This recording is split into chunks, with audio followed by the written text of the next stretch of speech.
Are you guys ready? It's almost that time, man. Everybody and their grandma's watching Micron's earnings, which are less than 2 hours away at this point, and we have to break down what Micron's looking like, stocks I'm watching right now, and overall where the market's at heading into one of the most important earnings from the last couple of weeks. So guys, let's dive into it, man. Hit the like button, make sure to subscribe, take a sip of your coffee. I'm sipping on what is this? A grande iced brown sugar shaken oat milk shaken espresso. Yeah, that's too long for me, guys, but cheers. I got 3 shots of espresso in this, and every time I go to Starbucks, I've mentioned this before, they butcher my name. I say, my name's Stas, and they call me Scott, they call me Bob, they call me Walsh, you name it, man. So today, I just didn't even give them my name. It is what it is, guys. So let's dive into it. Hit the like button, make sure to subscribe, join my Patreon if you want to keep up with my actual portfolio updates, my trades, investments. If you want to be a part of my private Discord, that's linked down below, pinned in the comments, or go to stasurfs.com/Patreon. And now,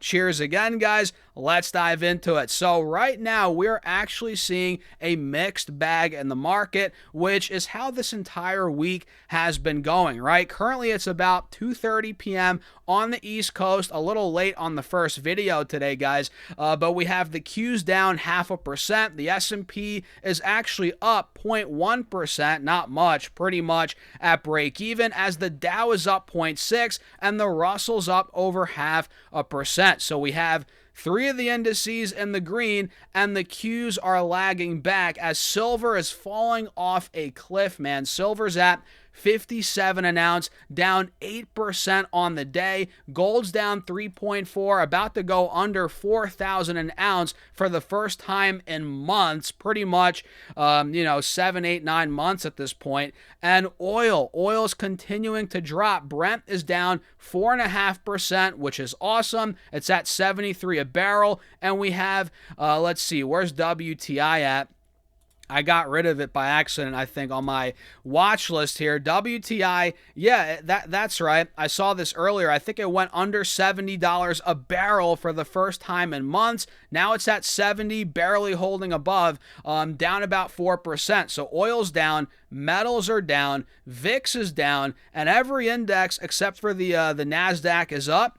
Not too bad of a day, guys. Not too bad of a day heading into Micron's earnings, which, oh, by the way, Micron is down 2.4%, and we're barely above $1,000 a share right now after we ran all the way to the mid-1200s just 2 days ago. Micron hit 1245 in the aftermarket. I believe that was on Monday, and now we're down percentage-wise from that all-time high about 18%, almost down 20%, almost in a bear market. And honestly, guys, I said this yesterday, I'll say it again, I think the setup here is pretty attractive heading into earnings. Not saying that I'm gonna, go full in on calls or buying a bunch of shares before earnings. I'm not gonna gamble too much on their earnings here. I do have some SOXL, which it's a small position. I'm probably going to hold that through earnings. But let me tell you guys, the setup now is better than it was last time they reported, which last time they reported, the stock was up and to the right heading into earnings. And then we saw the drawdown after earnings. But now pretty much we got the sell-off before earnings. And not to say it can't go lower. I mean it could go lower, guys. But we've already shaken out a lot of weak hands heading into the report, which I like. And the RSI is down to 38 on the 4-hour chart, which means we're getting pretty oversold in the short term, all while maintaining an uptrend, which I like as well. And you're noticing same setup here on SanDisk, ticker SMDK. This is down, 3-4% today, trading at about 1890, and we hit 2350 2 days ago. So SanDisk is down actually already 20%. So SanDisk is in a bear market, whereas Micron is not there yet, but pretty much on the cusp of a bear market. And all eyes are on their earnings and the earnings call and guidance, guys. I think ultimately Micron should do a stock split, and I think if they announce that today, which who knows, that might be a long shot. I don't know, guys, but ultimately, both of these stocks, these companies, should do splits. Micron and SanDisk, especially SanDisk, they're pushing $2,000 a share, and you guys know stock splits don't really do anything. It's all about optics, right? It looks cheaper on paper, but it doesn't actually change the valuation of the business. It's not like, oh, Micron does a 5-for-1 stock split. Now their stock is 5 times cheaper, right? I wish it worked like that, but it could drive a lot more buyers if they do a stock split. It's just how it goes. Again, it's all about optics. If you see a stock at $1,000 versus $200, you're like, oh, the $200 stock is cheaper than the $1,000 stock, even if it might not be, based on valuation, EPS, revenue, gross margin, and so forth. Right? It's all about optics, and I think if they do announce hypothetically a stock split, let's say they crush EPS, revenue, and guidance, which I think they will, this stock could be running in the aftermarket. I genuinely believe that. So that is why I'm in obviously a lot of these AI stocks that will benefit if Micron rips after earnings or bounces throughout the week, next week even. So I'm in a lot of stocks that will benefit. And by the way, I locked in profits on Micron. I think that was on Friday at about 11:30, 11:40, and now we're at $1,000 pretty much. So I think we're due for a rebound, but it's not guaranteed right after earnings. And again, I'm in SOXL alongside of all the other AI investments I have. SOXL is more of a short-term trade, which I am down on. Admittedly, I'm down, and it is risky. It's a 3x leveraged ETF. You guys got to trade at your own risk. And at this point, I'm arguably thinking about adding more. Like I said before, it's a small position. I'm not going crazy with SOXL as it is risky, but I do think if we get that nice rebound in Micron, it's going to start sparking a rally across semis. SOXL is going to be due for a rebound.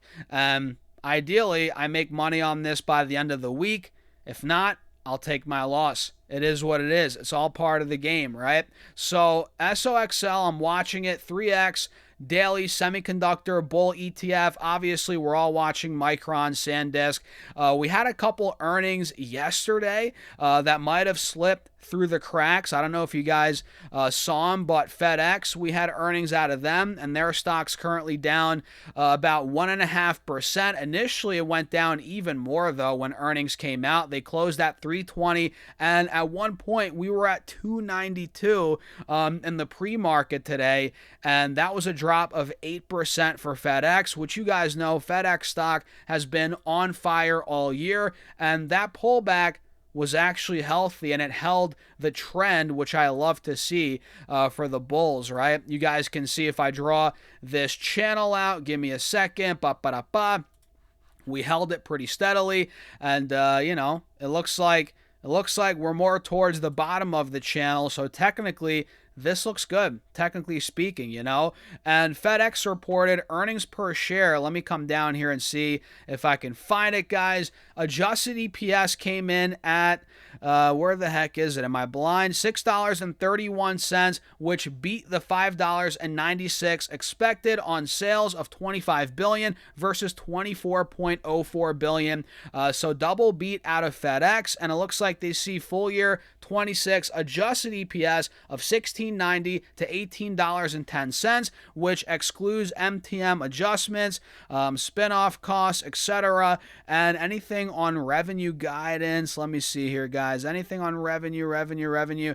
They see, okay, full year revenue for 27 of $97.56 billion versus $96 billion expected. So very good numbers out of FedEx, strong guidance, double beat, and it looks like the stock reacted poorly initially. Then investors kind of came to their senses and were like, oh, okay, they crushed revenue, crushed EPS, and guidance is strong. What are we doing here? Why is the stock at 290?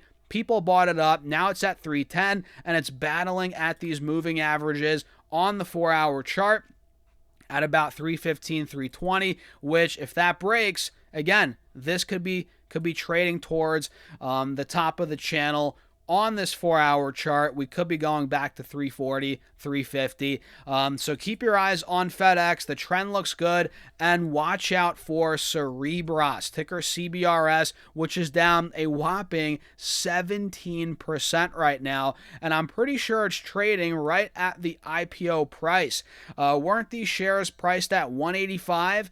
Yeah, we're pretty much back there at 187 right now. And it's freaking crazy, guys. When this company went public, the stock went to almost $400 on that first day, and it's been downtrending ever since. I mean, this thing is it's down 50%. Now do you guys know why I don't buy and hold IPOs on IPO day? Do you guys know why now? This is because this is why we're down 50%. And look, would I trade IPOs? Would I get in and out? Sure. Why not? You know, if there's a good setup, good opportunity, I would trade an IPO. But would I buy and hold on the day it goes public? No, guys, I wouldn't do that. And this is a prime example why. SpaceX is another reason. Well, I guess SpaceX isn't as bad. This one IPO'd at what, 135? We got to 170. Then we popped to 230. Now we're down to about 150, 55. I actually do own a little SpaceX. I bought a little bit for a trade at about 165-ish. So I am down a little bit, but it is just a trade, right? And I'm willing to cut my losses on SpaceX here if it doesn't work out. It's just a trade, not a long-term investment. I'm against buying IPOs for the long term on IPO day or even a week or two after, right? It's too risky for me. But yeah, that's a quick breakdown on what's it called? Cerebras. Wait, we didn't even cover the numbers. Hold on a second, guys. Sorry about that. Let's go back to Cerebras. I got caught up on the IPOs there. Cerebras is down 17%, and it's not like their earnings were bad. It looks like here, adjusted EPS, they lost 4 cents, which beat the loss of 16 cents expected on sales of $193.4 million versus $181.59 million expected. So double beat out of Cerebras. They see full year 26 sales of $855 to $865 million versus $823 million expected. So very good sales guidance for the full year. Very nice double beat. And they see Q2 sales of $194 million versus $174 expected. So guys, this goes to show an IPO company or a stock that just IPO'd could crush EPS, could crush revenue, could crush guidance on their first earnings report as a public company, and the stock could still go down 17% after already being down as much as it is, right? So that goes to show IPOs are tricky. They're very tricky. I wouldn't put a bunch of money into IPOs. That's just me. You guys can do whatever you want, but that's a quick rundown on those. Let me shout out Affirm, guys. Affirm is playing out. What did I say? I bought call options a couple of days ago. The $70 calls that expire in December, and the cup and handle that I've been pounding the table about is playing out. Look at this, guys. We almost hit $80 today, and I think this is just getting started. Honestly, I think we're going mid-80s on Affirm. And the calls are printing money. I love it. I love it. We called it out a couple of days ago. And shameless plug, guys, on Patreon, I post all my moves, all my, portfolio updates, everything. And you get access to my private Discord. Check it out. I'm telling you guys, link down below. We call out these stocks all the time. And they don't always work out. I'm not some kind of, guy that goes 100% on every trade, but we've been calling out some bangers, guys, not to toot my own horn, but we nailed Affirm, we nailed Lam Research, right? Lam Research we bought in the mid-high 200s. We nailed Robinhood, Micron we've been trading all year, and yeah, check it out on Patreon. I'm telling you guys, do your own research as always, but we're looking pretty good. And at this point, that's pretty much it. Oh, Nancy Pelosi, almost forgot. We should have talked about this earlier. But Nancy Pelosi bought some stocks at the end of May. We just got the disclaimer or the disclosure, whatever you want to call it, the filing.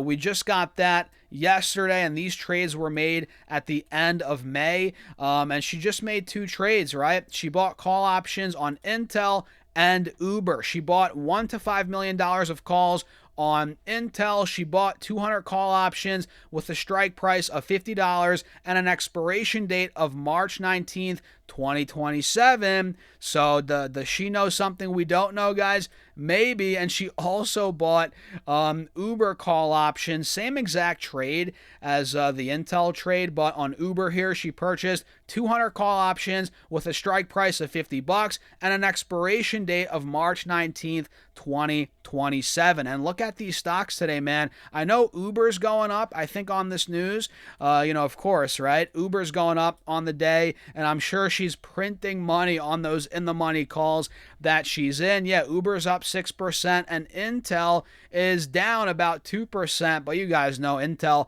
has been going up like nuts, like crazy, right? So, I mean, look, how much more is it going to go up on this news? But either way, man, that is it for the video. Crazy, crazy day so far in the market. And I think it's going to get even crazier in the aftermarket as we have, again, Micron's earnings and the stock's down another 4%. In my eyes, continue to bring it down. I think it's opening up an opportunity after the after earnings. That's just me. What do you guys think? Follow along for more. Hit the like button. And again, hit that subscribe button as we're trying to get to 100,000 subs on YouTube and on Facebook. And don't forget to check out my Patreon, linked in the comments, pinned down below, or go to stocksurfs.com/Patreon. And with that being said, cheers. I'll see you guys in the Patreon or in the next video. Have a great day.